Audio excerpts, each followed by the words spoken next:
Tinangay ng baha ang ilang sasakyan sa Quezon City. Puspusan na rin doon ang paglilinis ng mga residente.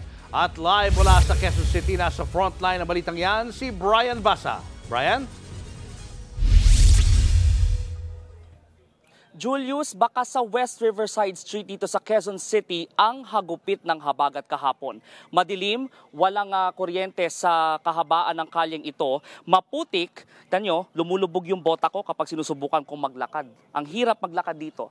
At puno ng basura na nakakalat dito sa gilid. So alis tayo muna rito, papakita natin yung mga nakahambalang sasakyan tulad na lang ng jeep na ito. Kanina nga lang, may nakapatong dyang SUV at nakunan yan ng News 5 kanina. Inabot ng halos 1 oras bago naialis ng crane ang SUV mag-aalas 7:30 ng gabi.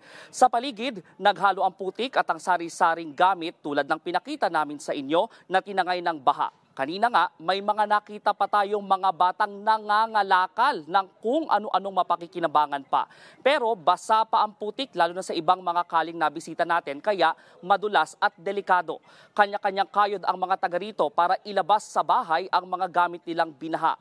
Kwento nila, umabot sa lampas tao ang baha at may ilang inabot daw hanggang sa 3 palapag kasama sa mga nasayang ang pagkain tulad ng bigas at gulay. Sabi ng may-ari nitong si Dante Reyes, nakausap natin siya kanina, ide-deliver nila sana ito sa isang restaurant. Pero pagkatapos ng bagyo, ayun, back to zero sila.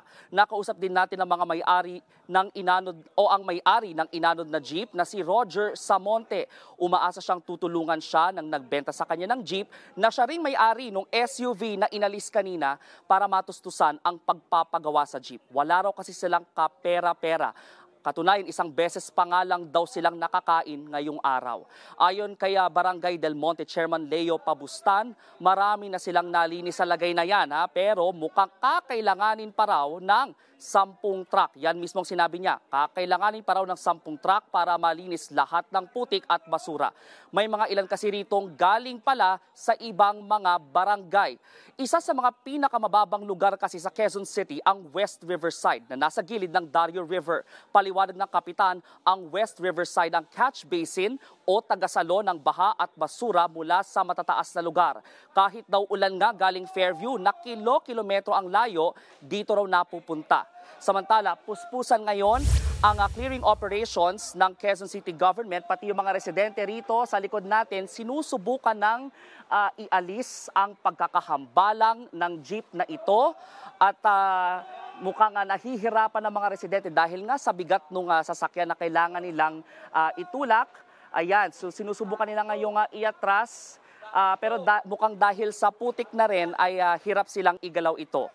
Samantala rin at bukod dyan, umiikot o nag-iikot na ang mga opisyal ng lungsod para bigyan ng relief goods ang ating mga kababayang nagsilikas dahil sa baha. Balik sa inyo. Maraming salamat, Brian Basa. Mga kapatid, Julius Babaw po. Iba na ang may alam at may pakialam sa panahon ngayon. Para sa frontline ng mga balita, mag-follow at mag-subscribe sa social media pages ng News 5.